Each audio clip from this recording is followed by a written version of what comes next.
Yang jelas dibandingkan dengan rata-rata dunia, kita masuk negara yang berhasil menangani COVID ini.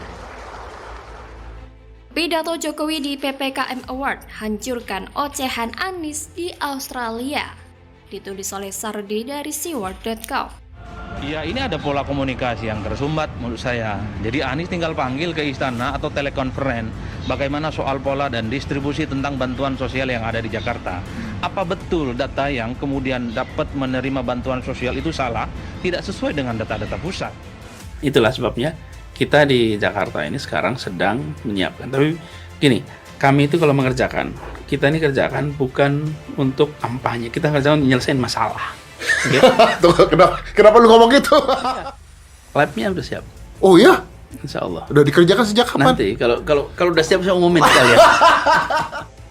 Cerita ini dimulai Anies pergi ke Australia beberapa waktu lalu. Di sana dia ketemu dengan Menteri Luar Negeri Australia Penny Wong dan Gubernur Reserve Bank Philip Lowe. Saat dia ketemu dengan akademisi di Universitas Australia International, Anies terkesan jelek-jelekin negara ini. Saat itu dia cerita tentang kinerja pemerintah pusat dalam menangani pandemi COVID-19.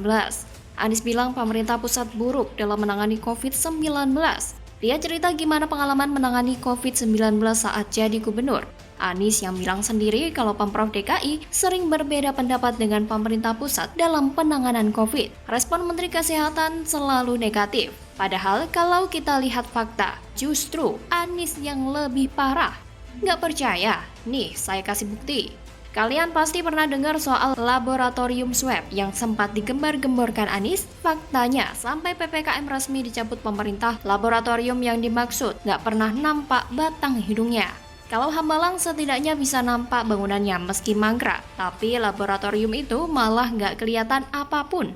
Bentuknya gimana nggak ada yang tahu. Mungkin jadi laboratorium gaib. Ini adalah contoh bagus dari kerja senyap dan anggaran lenyap entah kemana. Kerja senyap tahu-tahu hilang gitu aja. Jadi bagi kalian mau salahkan Anies, lebih baik nggak usah deh. Anies memang jarang kerja selama jadi gubernur. Jadi apa yang mau diharapkan dari dia? Ibarat ngarepin orang yang tukang tidur untuk kerja keras. Itu fakta yang pertama. Selanjutnya ini tentang penanganan COVID di era Anies. Anies pernah minta pemerintah pusat agar mengambil alih koordinasi penanganan COVID di wilayah Jabodetabek. Alasannya karena kondisi saat itu yang mana fasilitas kesehatan di Jakarta terbebani dengan pasien dari luar Jakarta. Ini adalah contoh dari jurus cuci tangan lalu terima beres. Dan kalau berhasil, maka Anies bakal maju duluan terima penghargaan. Anies nggak sanggup, lalu lempar tanggung jawab ke pemerintah pusat, lalu melarikan diri. Ini pemimpin tidak becus. Bukan cuma itu aja, saat pandemi kan ada banyak bansos tuh. Banyak warga terdampak dan kesulitan. Banyak jenis bansos diberikan kepada warga. Anies juga angkat tangan soal dana bansos untuk warga DKI. Yang ngomong ini adalah Menteri Keuangan Sri Mulyani. Dia bilang Anies lepas tanggung jawab bansos kepada 1,1 juta keluarga. Anies nyerah dan minta pemerintah pusat ambil alih. Alasannya karena nggak ada anggaran. Rencana awalnya 1,1 juta keluarga adalah tanggungan Pemprov DKI dan sisanya 3,6 juta itu urusan pemerintah pusat. Sekarang semuanya diminta di-cover oleh pemerintah pusat. Anies lari, ngakunya nggak ada anggaran buat bansos. Tapi ada duit buat bangun stadion JIS. Dananya dipakai dari Dana Pemulihan Ekonomi Nasional atau PEN. Memang dana itu buat pembangunan. Tapi kalau bicara soal prioritas, harusnya uang triliunan itu bisa dialihkan untuk bansos atau kepentingan masyarakat yang kesulitan. Terus entah kebetulan atau enggak, Presiden Jokowi juga baru-baru ini bicara soal COVID. Jokowi hadir di acara penghargaan penanganan COVID. Jokowi bilang Indonesia termasuk negara yang terbaik dalam mengatasi COVID. Ini bukan sekedar klaim sepihak atau cocok logi dari bacotan tanpa logika. Memang faktanya pujian itu datang langsung dari luar negeri. Pada bulan Juni 2022, Dirjen WHO bilang, penanganan COVID di Indonesia termasuk yang terbaik dan cakupan vaksinasi juga masuk yang terbaik. Yang kedua datang dari Universitas Johns Hopkins yang juga bilang penanganan COVID di Indonesia adalah salah satu yang the best. Ini universitas berkualitas dunia, bukan universitas kaleng-kaleng. Jokowi kayak mau nampar Anies yang menjelek-jelekkan orang lain di depan orang asing. Anies bukan cuma pintar ngibul demi mau jadi gubernur, tapi juga pintar menjelek-jelekkan orang lain demi kelihatan pintar. Ada baiknya Anies nyalon jadi Perdana Menteri Australia, kan katanya jago bahasa Inggris, nyalon aja di situ, gak usah balik ke Indonesia. Australia pasti bangga dan bakal jadi negeri super maju, melewati Amerika di tangan Anies. Bravo! Bagaimana menurut Anda?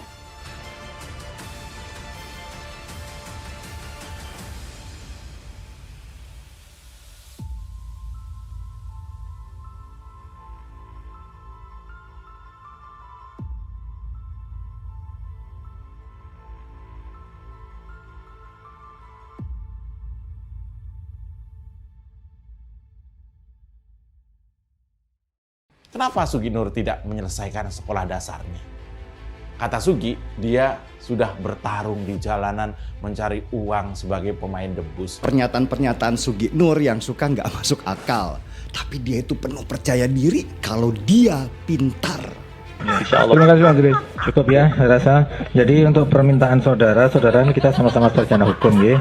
Jadi yang namanya dakwaan batal demi hukum sesuai pasal 143 itu yang pertama kan bisa dilakukan pada saat eksepsi. Saat ini tidak pada saat eksepsi, nanti di putusan kami. Kalau saudara minta tidak perlu tuntutan sidang ini diakhiri ya nggak bisa, kita dihentikan di tengah jalan. Kita semua tahu itu ya. Okay. Mantap! 2 kali Sugi Nur digeprek JPU tanpa ampun hingga melambaikan tangan ke kamera. Ditulis oleh Ferry Padri dari seaworld.com. Sugi Nur ini memang double jaran lah ya. Pantesan si Sugi Nur ini waktu ditanya Bu Jaksa kemarin di sidang kasus yang awalnya soal tuduhan ijazah palsu Pak Jokowi ya, si Sugi ini nggak bisa jawab. Lah ternyata cuma sampai kelas 5 SD. Ternyata SD saja dia nggak lulus. Lah ini kan parah sekali, bener gak? Lantas apakah yang seperti itu pantas dianggap sebagai ustadz? Apakah yang seperti itu pantas dianggap sebagai ulama? Kalau diperhatikan tidak ada orang yang benar-benar bisa bebas melakukan kejahatan di negeri ini. Walaupun dia berpangkat, duitnya banyak, berstatus sebagai ulama, punya jabatan dan dikenal licin, pada akhirnya masuk penjara juga. Sebagai contoh, apa yang kurang dari Sambo? Dia jenderal polisi, pernah menjabat sebagai Kadif Propam Polri, pernah menjabat sebagai Kepala Pasukan Elit Polri Satgasus Merah Putih yang bertugas menangani kasus-kasus besar seperti penyelundupan obat terlarang, jaringan internasional, dan lain-lain. Ketika dia melanggar hukum, masuk penjara juga. Sekarang malah dihukum mati oleh majelis hakim. Begitupun dengan Rizik, disebut Habib dan punya banyak pengikut. Karena dianggap begitu berpengaruhnya si Rizik kala itu, sampai-sampai dia diandalkan oleh Prabowo untuk mendulang suara pada Pilpres 2019 silam. Tapi ketika dia terbukti melanggar hukum, menyebarkan berita bohong dan melanggar protokol kesehatan, masuk penjara juga. Dan tidak hanya sekali, tapi sudah 3 kali si Rizik ini dijebloskan ke penjara, yakni pada tahun 2003, 2008, dan 2020. Pada tahun 2017, ia juga nyaris dibui lantaran melakukan chat asusila bersama Firza Hussein, tapi keburu kabur ke Arab Saudi. Termasuk beberapa orang kerot seperti mantan Ketua DPR Setia Novanto, mantan Gubernur Papua Lukas NMB, serta putra mahkota Cendana, Tommy Soeharto. Semuanya masuk penjara lantaran melakukan perbuatan yang melanggar hukum. Apalagi Gus palsu, Sugi Nur. Cepat banget orang menjarainya. Si Sugi ini sebenarnya sudah berbeda dengan orang lain sejak kecil. Di saat anak-anak waktunya banyak dihabiskan untuk bermain dan belajar, dia di umur 12 tahunan sudah sibuk bekerja sebagai pemain debus. Padahal jadi pemain debus itu bukan sembarangan pekerjaan loh, keras bro. Karena yang dipertontonkan bukan hanya keahlian seperti penari balet dan pemain sirkus, tapi kesaktian diri. Seperti kebal terhadap senjata tajam dan kebal terhadap air keras. Beberapa atraksi yang dipertontonkan oleh pemain debus ini antara lain: menusuk perut dengan tombak, mengiris bagian tubuh dengan pisau, memakan paku, membakar tubuh dengan api, bergulingan di atas beling, dan menaiki susunan golok tajam. Pokoknya kalau melihat pemain debus melakukan atraksinya bikin merinding. Bahkan bisa mual atau muntah bagi yang mengalami fobia darah. Nah, di samping itu, untuk menambah penghasilannya, si Sugi Nur ini nyambi jadi sales pembalut. Yang namanya sales supaya berhasil closing harus bisa ngomong dong. Karena terkadang barang yang dijual itu mereknya tidak terkenal. Kualitasnya nggak jelas, tapi harganya mahal. Jadi harus mampu meyakinkan calon konsumen lewat kata-kata. Disinilah Gus Nur mulai melatih kemampuan berbicaranya. Hingga entah bagaimana ceritanya, ia yang tidak pernah belajar agama dengan serius itu tidak pernah mondok di pesantren, tidak punya guru agama, tidak bisa ngaji dan tidak paham isi Al-Quran, tiba-tiba jadi penceramah agama. Tak pelak omongan Sugi Nur pun jadi ngaco sengaco-ngaconya. Apa yang disampaikan jauh banget dari ajaran agama meskipun ngomongnya agak lancar. Seperti Sugi Nur pernah mengatakan, NU disopiri oleh pemabok dan penumpangnya PKI. Kiai NU adalah kiai dangdutan, rezim Jokowi, laknatullah, banser bobrok, dan berhati iblis serta NU itu sakit. Hingga ia pun mengharamkan memilih capres selain Anies. Haram milih Ganjar, haram milih Erick Thohir, haram milih Puan Maharani, haram milih Prabowo Subianto, haram pilih Sandiaga Uno, ujarnya kala itu. Selanjutnya, Sugi juga pernah menuding ijazah Presiden Jokowi palsu. Karena perkataannya yang jorok dan gak berakhlak itu pula membuat dirinya harus berurusan dengan aparat penegak hukum. Pada 2020 silam, ia pernah dipenjara selama 10 bulan karena terbukti melakukan ujaran kebencian terhadap NU. Ketahuan banget kalau si Sugi ini pengetahuannya sempit sehingga bisa salah pilih lawan. NU itu ormas Islam terbesar di dunia, Ferguson. Anggotanya saja pada 2021 silam mencapai 95 juta. Jadi kalau mereka melapor, ya secepat kilat akan ditindaklanjuti oleh polisi. Untung Nahdliyin bukan tipe orang emosian kayak Laskar Kadrun. Kalau mereka emosian, sudah habis si Sugi dihantam banser. Pada 2022, lagi dan lagi, Sugi Nur berurusan dengan polisi. Kali ini terkait tuduhannya tanpa bukti yang menyebut ijazah Presiden Jokowi palsu. Nah, lucunya di persidangan, ia 2 kali digeprek oleh JPU. Pertama, jaksa mengungkapkan kalau ternyata Gus palsu itu tidak tamat SD, alias hanya sampai kelas 5 SD saja. Dan kedua, Sugi Nur dituntut hukuman 10 tahun penjara.